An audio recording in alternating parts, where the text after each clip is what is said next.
యేసుక్రీస్తు నామములో మీ అందరికీ నా హృదయపూర్వక వందనాలు.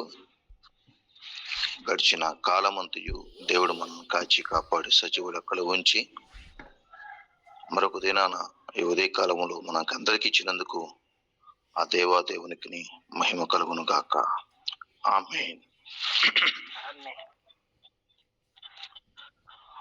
మన జీవితంలో మనము ఒక నియమ నిబంధనలతో జీవిస్తే మనము వాక్యానుసారంగా మనం బ్రతుకులు కలిగి ఉంటే అది దేవుని మహింపరిచేవారుగా మనం ఆశీర్వదించబడేవారుగా ఉండగలం.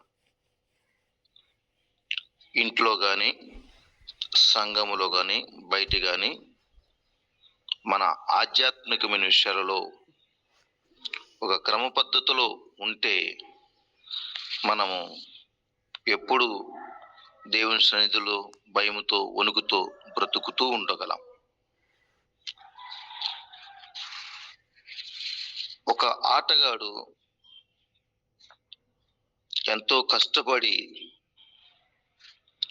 ఆ ఆటలో విజయం సాధించాడు.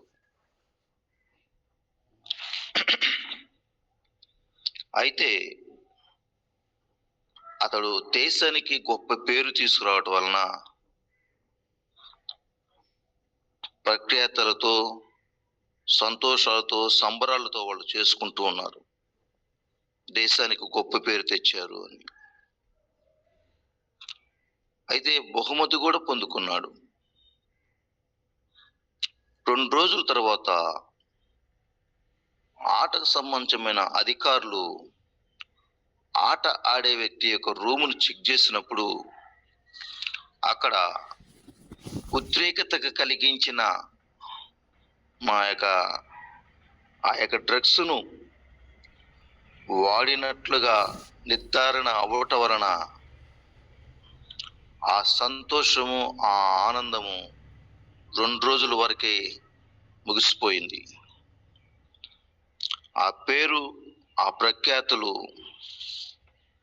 మరి అవన్నీ పోయినట్టుగా మనం చూస్తున్నాం. అంటే ఇక్కడ ఒకసారి మనం గమనించినట్లయితే ఎంత కష్టపడ్డాడు, ఎంతగా పరిగెత్తాడు, ఎంతగా సాధన చేశాడు, ఎన్ని సంవత్సరాల వరకు ఎంతమంది మెచ్చుకున్నారో, కానీ క్రమం ప్రకారంగా విజయం సాధించాడా అన్నది మనం గుర్తించాలి. ఆ ఒలింపిక్స్లో ఆటల్లో నియమం ప్రకారం పోరాడకపోతే విజయము రాదు. కనుక ఆ వ్యక్తి ఆటల్లో చివరి వరకు సాధించాడు కానీ బాధకరంగానే మారిపోయింది. కారణం తను ఉద్రేకత కలిగిన ఆ యొక్క డ్రగ్స్ వాడటం వలన అతడు మరి విజయం పొందుకోలేదని ఒక నిర్ణయం తీసుకున్నట్టుగా మనం చూస్తున్నాం.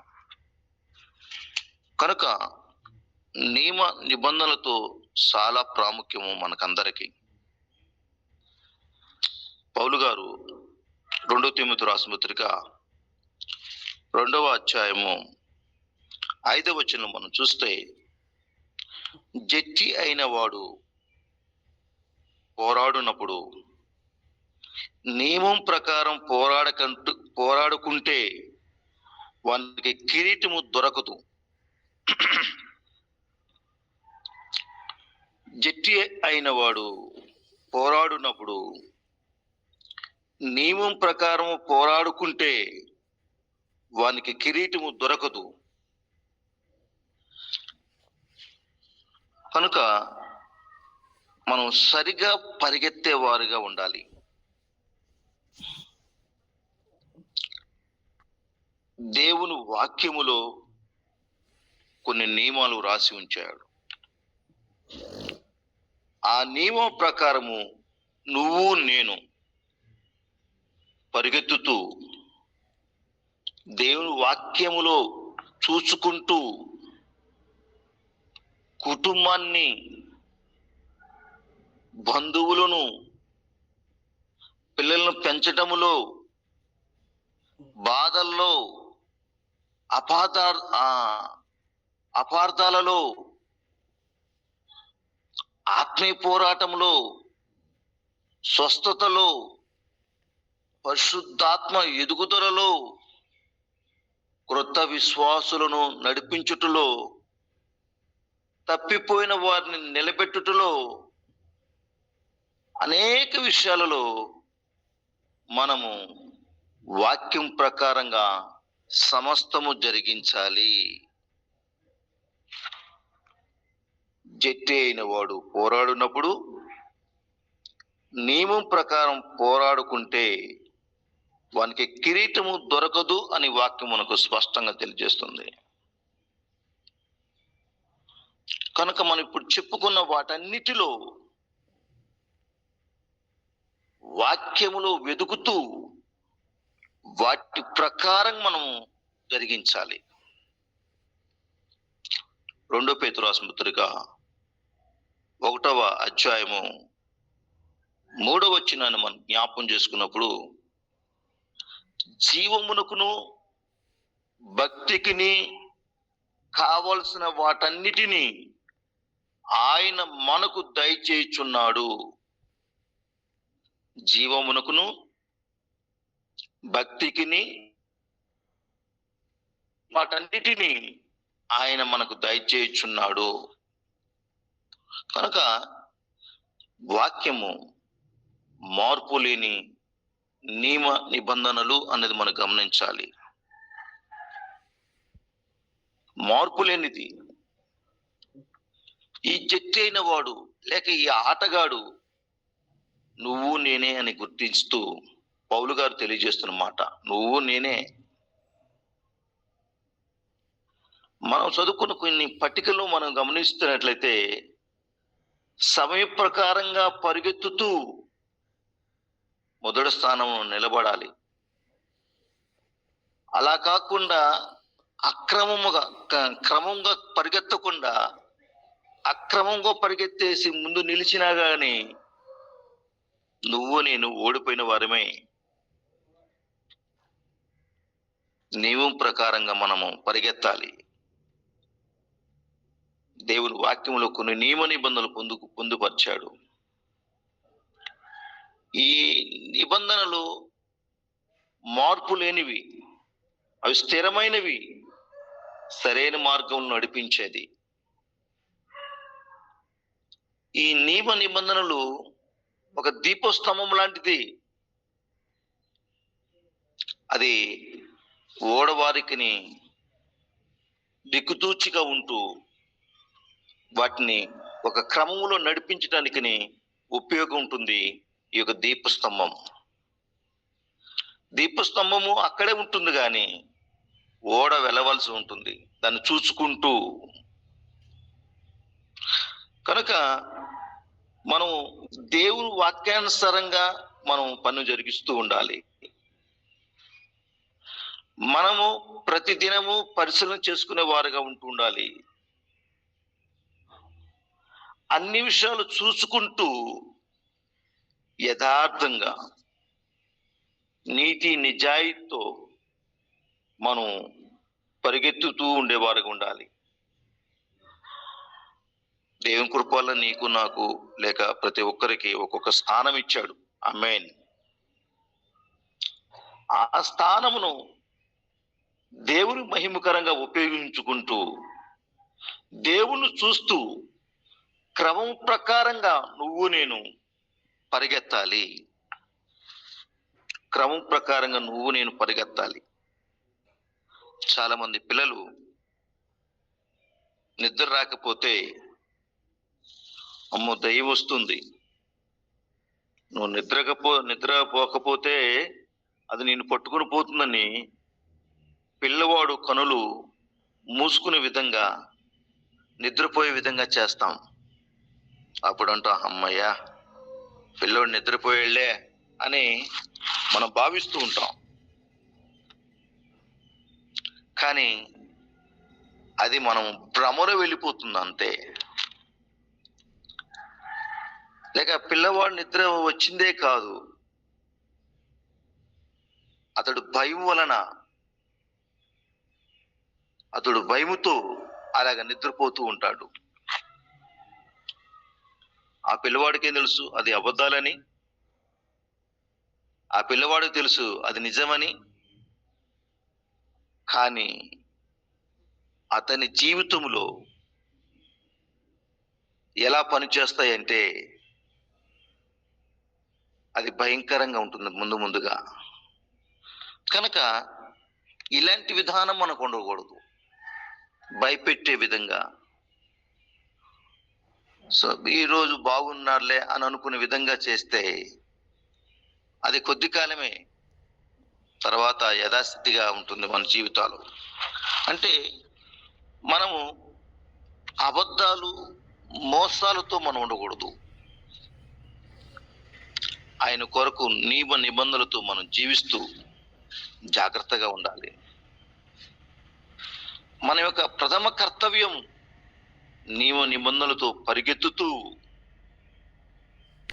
మనము ముందుకు సాగిపోవాలి. కానీ మనము క్రమము లేకుండా మనం పరిగెత్తేవంటే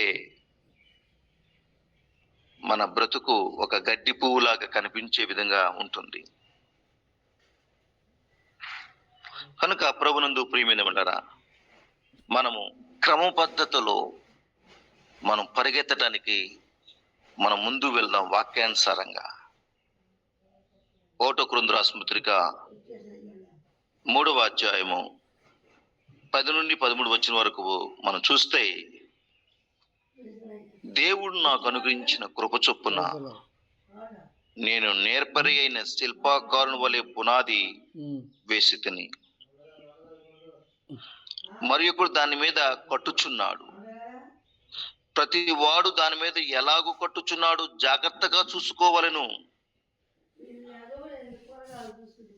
వేయబడినది తప్ప మరొకటి పునాది వేయనేరదు. ఈ పునాది యేసుక్రీస్తే. ఎవడైనా ఈ పునాది మీద బంగారము, వెండి, వెలగల రాళ్ళు, కొయ్యకాళ్ళు మొదలైన వాటితో కట్టినేడలా వాని పనిని కనబడును. ఆ దినమున వానిని తేటపరచుటను అది అగ్ని చేత బయలుపరచబడును. మరియు వాని పని ఎట్టుతో దానిని అగ్నియే పరీక్షించును.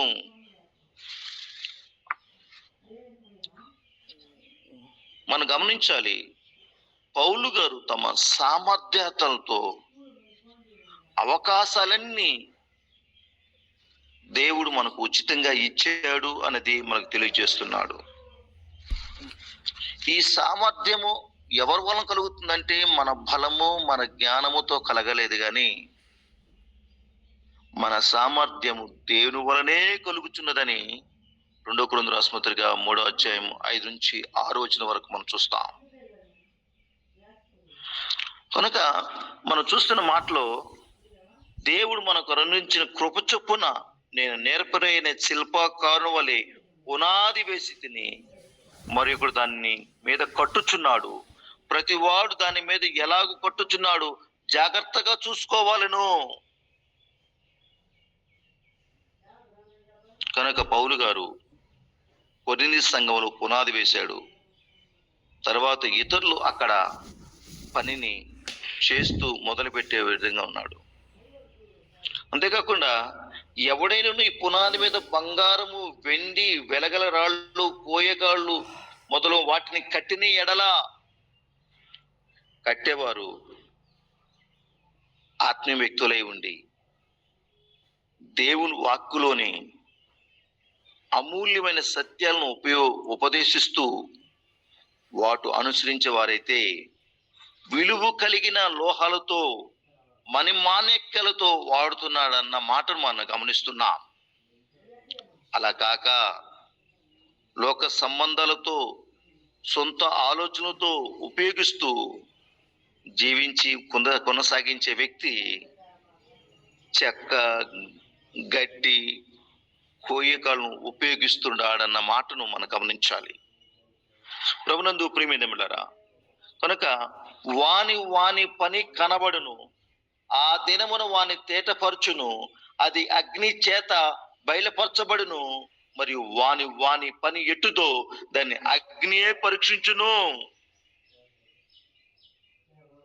పరీక్షించే తీర్పు ఎంత పని చేశామో కాదు, దాని నాణ్యత ఎలాంటిది అని మనం చూస్తూ ముందుకు సాగిపోవాలి.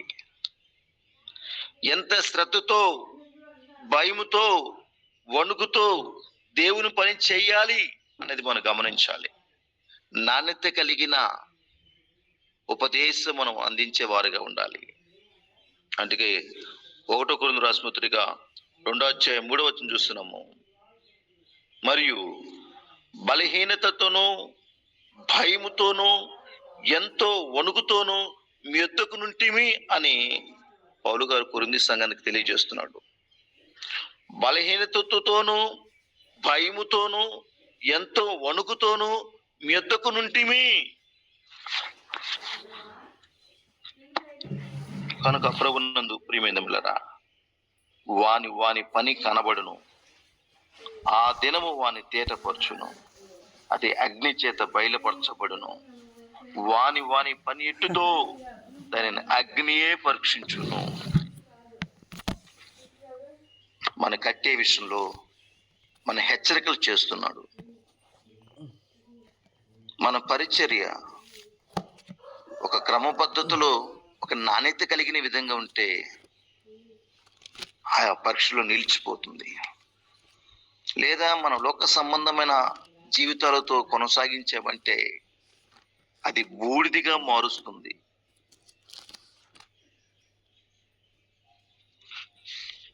ఈనాటి కాలంలో చాలా మంది గొప్పలుగా ముందుకు సాగిపోతుంటారు.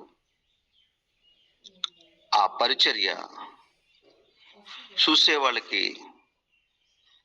వాళ్ళకి చాలా గొప్పగా ఉండొచ్చు, కానీ దేవుని దృష్టిలో అది ఎలాంటిగా ఉంటుందంటే కొంతమందికి వెలగల రాళ్ళుగా, బంగారంగా, వెండిగా ఉండట్లేదు, కానీ కొయ్య